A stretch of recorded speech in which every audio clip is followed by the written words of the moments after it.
Always wear basic PPE and review the MSDS for safety information. DMSO in cell culture freezing medium is toxic.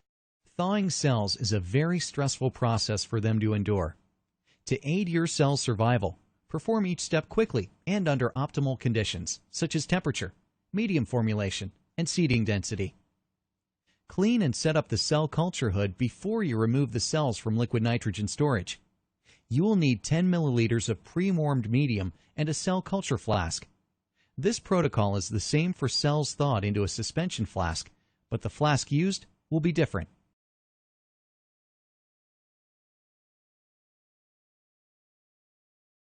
Be careful working with liquid nitrogen.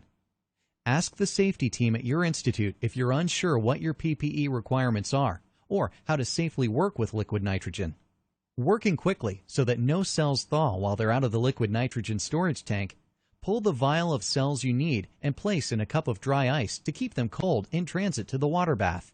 The vial of cells should be thawed in a 37 degrees Celsius water bath quickly. Be careful not to submerge the vial, as this increases the risk for contamination. Remove the vial from the water bath when a small chunk of ice remains inside. The ice chunk will melt as you move it to the cell culture hood. Wipe the vial with ethanol before placing it in the hood.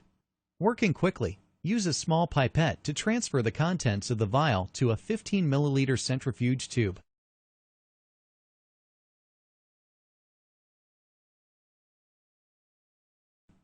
Very carefully, add 10 milliliters pre-warmed cell culture medium to the tube.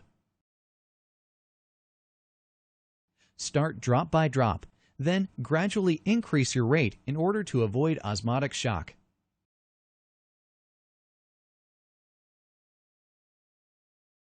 Spinning the cells in the centrifuge allows removal of the freezing medium that contains DMSO. The speed and time may vary based on the cell type.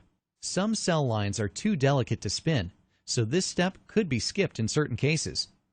Follow the instruction of your laboratory manager if your cells are very delicate.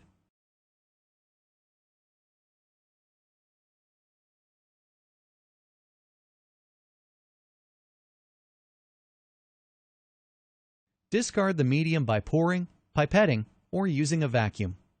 Be careful not to disturb the cell pellet.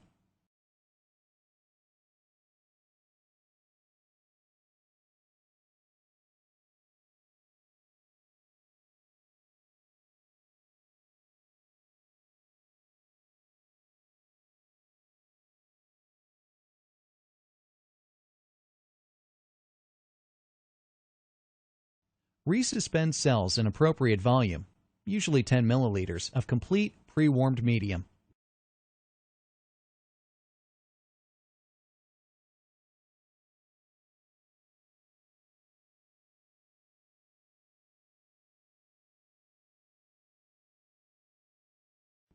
Medium volume, flask size, and number of flasks plated will depend on the cell number frozen in the vial and the optimal seeding density for the cells. Sometimes a viable cell count is required in order to determine the number of flasks and media volume to be used.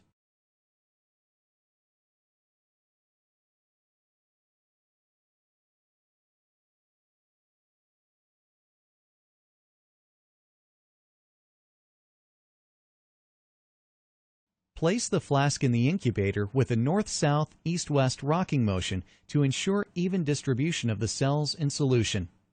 Usually, cells are checked a few hours later or the next day for good adhesion, if adherent, and proper morphology.